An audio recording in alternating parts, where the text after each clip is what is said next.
Hello, Dira Brown with Play It Out Loud, and I have an upcoming improv series.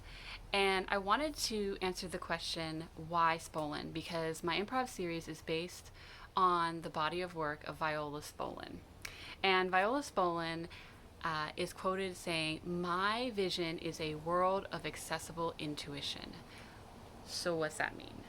So, for the purposes of what we're exploring right now, I'm going to define intuition as an inner knowing or choosing from within than from without.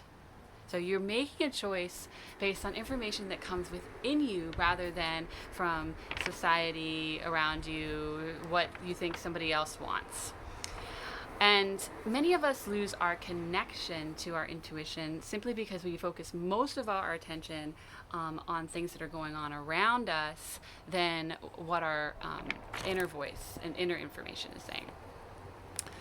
Which makes sense because as we're growing up, we need to know what is going on around us and how to interpret that in order to survive. But over time, we can even translate that information that we get from outside of us into our own brains. So it's like we get a filter on of, okay, what do I do in order to gain this person's approval, or what do I do in order to avoid disapproval or avoid failure? And so there's this constant filtering out of information and choices that we make based on things that are without us rather than our own inner knowing. Now, because Viola Spolin's actors were coming to her theater class and delivering performances that were really regurgitations of either their past events or of other people's experiences, right? So they had these filters going on, and so they're like, okay, this would be funny because I saw this, before somewhere else in some other theater, or, this is what so-and-so does, and so they're coming and kind of regurgitating these experiences rather than being in the moment, delivering their own performances. She created a whole book called Improvisation for the Theater that are all games that train anybody, not just actors, on the following 3 principles that I think are so important. And the first is playing in space rather than playing up in our heads. So we focus on the field that's between us, here in front of us, the space between us, space around us, the space between players, and what's happening actually in that space, rather than what we think should be happening right now. Many of her exercises have us tune into our senses, very similar to mindfulness exercises.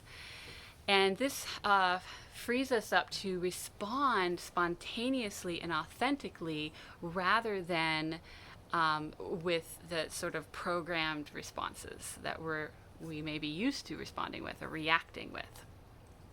The second pillar of her body of work is ensemble play. So this says that we're each individuals, but we're acting as a whole. That's what an ensemble is. Individuals acting as a whole. And we are working together to create the outcome. And this is really important because when we practice taking responsibility for creating whatever outcome there is, doesn't matter what it is, we get to experience how listening to our own inner voice benefits the greater whole. And we might even have the experience of, I had that little voice that came up inside me to do this, but then I didn't do it because then I started thinking about it and I was, maybe I shouldn't do that. And then we get to see what happens when we're acting when we make that choice. So both, we get to play within that context of, okay, what happens within the group when I'm listening to my intuition, when I'm practicing that, or maybe when I say, I'm not going to, no, that's too scary. The third pillar is everyone is a player, and I haven't seen this in a lot of other improv classes. I've been taking improv classes for about 5 years, and I really think it's important. So everyone is a player includes the audience and teachers. So she creates a lot of situations where there's audience members, so you can have that experience. And also the teachers are players. So that creates a sense of, okay, we're all peers, we're all in this ensemble together. That's really important because when we start putting expectations on, say, the teachers that they know more, or that theirs is the right way, or the audience is the judge, then we slip into that realm of going for approval or trying to avoid disapproval. And that completely distracts from our experience. It distracts from us being in our experience, enjoying it. And it also distracts from us being able to simply, non judgmentally notice our experience and make changes based on that. We tend to go into beating ourselves up, and that just takes a bunch of time then away, right? And maybe we don't even come back to class and join in because we're too busy criticizing ourselves. So it completely distracts from our experience and from learning from our experience.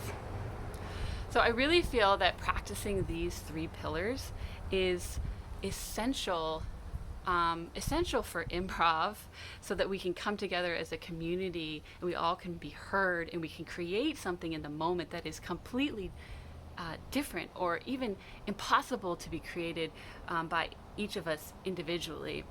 And we can keep creating something new each time when we come in, rather than hearing the same old stories over and over again.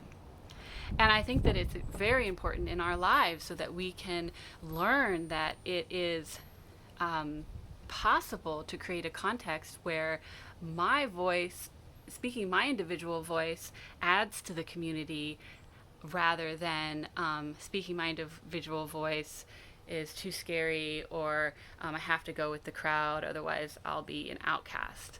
I want to create the kind of community that really cares about each person's individual voice, and that each individual cares about the outcome that they create in their community.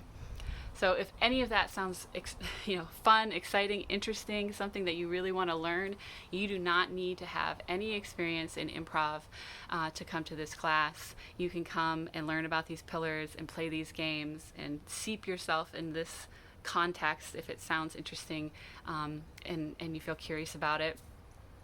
And it starts soon. It starts on August 24th, and the early bird pricing ends on the 7th of August. So it's coming up in just 3 days. So if you want to get in on the early bird pricing for that, then I suggest that you go to playitoutloud.com if you're not already here, and go ahead and sign up today. All right. See you there. Play on.